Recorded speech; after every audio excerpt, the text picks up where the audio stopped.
Welcome to 5 Good Minutes. You're listening to today's inspirational message on the fruit of the Spirit with Kurt Bjorklund.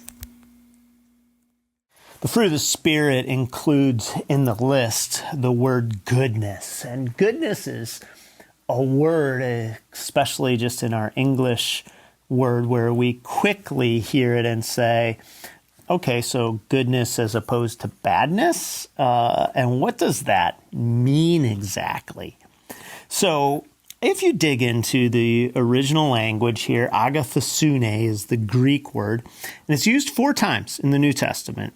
The idea of goodness, and maybe that's the exact form that's used 4 times, and it's used Romans 15:14, Ephesians 5:9, 2 Thessalonians 1:11, and then here in Galatians 5. And certainly there's good, doing good, which is the same basic word used much more frequently, but goodness as a quality like this are those times. And here's what it probably means in terms of a bigger understanding, and that is it means integrity, wholeness, honesty, transparency, being the same in all situations. It's an upright heart and life. And so the opposite of this is probably not being the same in all situations, not being full of integrity. And it's being somebody who is in a sense willing to pretend. And so if goodness, and here's just something else that's interesting to me. When we talk about the fruit of the Spirit, when we first say the fruit of the Spirit is love, joy, peace, chances are most of us go, yeah, I want more of that. But when we get to the end of the list, we get more annoyed at the lack of it in others and less likely to see it as something that's really important for ourselves. Like we know self-control is important. We know goodness is good, gentleness, patience.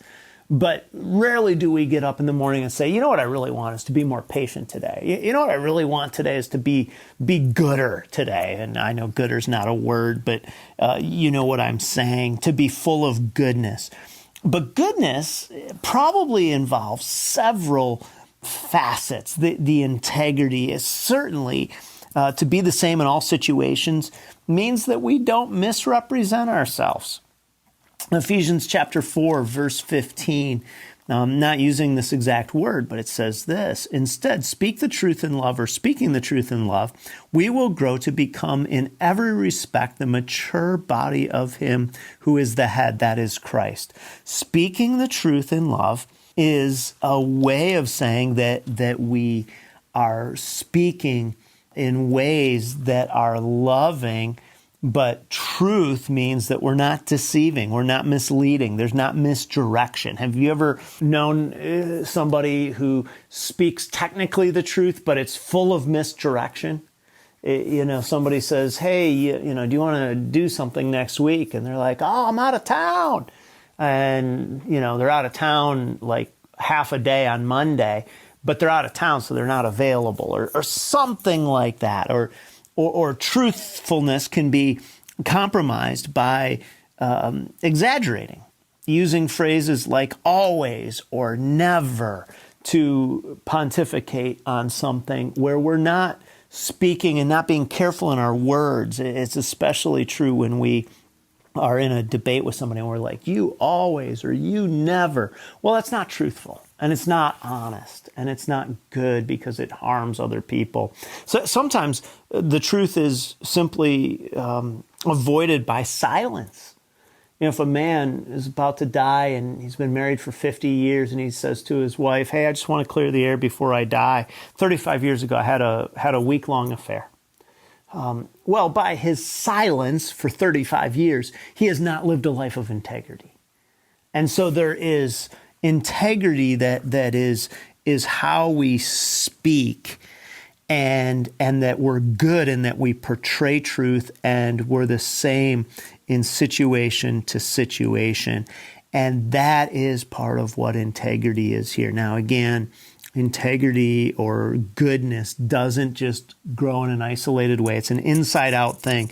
We're to be integrated. In other words, we can't simply make ourselves, through mechanical effort, be more full of integrity. Because what happens is you try to say, oh, I'm going to speak truth because that's part of being good. And you'll try to speak truth until you get in a situation where it's hard to speak truth. But you'll organically begin to change as the Spirit works on you, and you say, it's okay if I'm not well thought of in this situation, or I pay a price because I'd rather speak truth than do this in a way that isn't truthful or honoring to the people in my life. Goodness, speaking the truth in love. Thanks for joining us here today. There's a lot of great content to explore on Orchard Hill Plus and on the Orchard Hill main feed from the weekend. Have a great day.